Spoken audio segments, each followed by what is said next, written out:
উপস্থিত এলাকার গণ্যমান্য ব্যক্তিবর্গগণ, আমন্ত্রিত অতিথিবৃন্দ, উপস্থিত এই শাসনগাঁও শাহী মসজিদের দীর্ঘদিন যারা অক্লান্ত পরিশ্রম করে এই মসজিদটাকে এই পর্যন্ত এই হালাতে নিয়ে আসছেন। কারণ মসজিদ এটা সমস্ত মুসলমানের, মসজিদ কারো পৈতৃক সম্পত্তি নয়।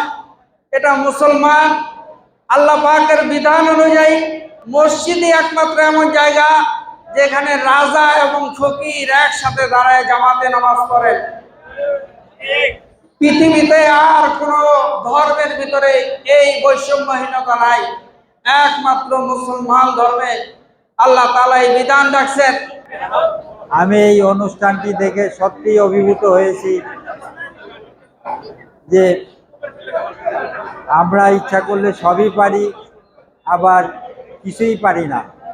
যাই হোক, আপনারা সবাই ইফতারি খাইতে আসছেন, এই জন্য সবাইকে শুভেচ্ছা এবং ধন্যবাদ। আমরা ইফতার করব এবং শাহী মসজিদের যারা আয়োজন করেছেন সকলের প্রতি আমি আমার পক্ষ থেকে কৃতজ্ঞতা জানাচ্ছি, মোবারকবাদ জানাচ্ছি, অভিনন্দন জানাচ্ছি এবং সবার সুস্বাস্থ্য এবং দীর্ঘায়ু কামনা করে শেষ করছি। আসসালামু আলাইকুম। আমার এই ইফতার মাহফিলের যে লক্ষ্যবস্তু সেটা হচ্ছে এই গ্রামের মানুষকে ঐক্যবদ্ধ করা।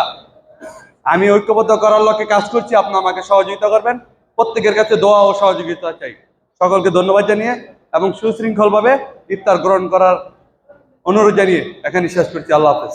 ইফতার মাহফিলটা আমার কাছে মনে হচ্ছে মক্কা শরীফ এবং মদিনা শরীফে যেভাবে হাজার হাজার লক্ষ লক্ষ মানুষ একসাথে ইফতার করে যে একটা আনন্দ পায়, আমার কাছে মনে হচ্ছে আমরা ঠিক সেরকম একটা আনন্দ এখন পেতে যাচ্ছি, আলহামদুলিল্লাহ।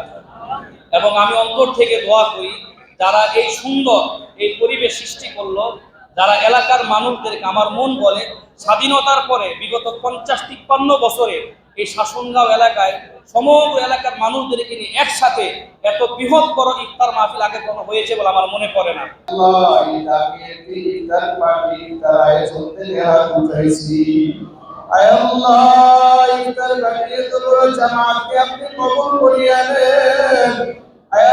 যারা এত সুন্দর করে ইফতারের আয়োজন করলো তাদের সবার মেহনতকে কবুল করিয়া দেন।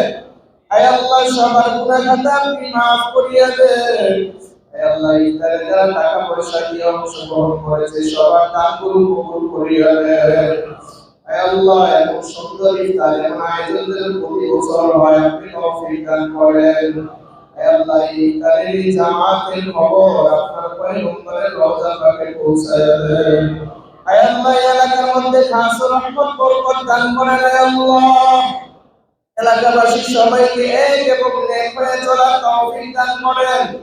আয় আল্লাহ এলাকার সবার পক্ষ থেকে আয় আল্লাহ মাফ চাইতেছি, আপনি আমাদের সবাইকে মাফ করিয়া দেন।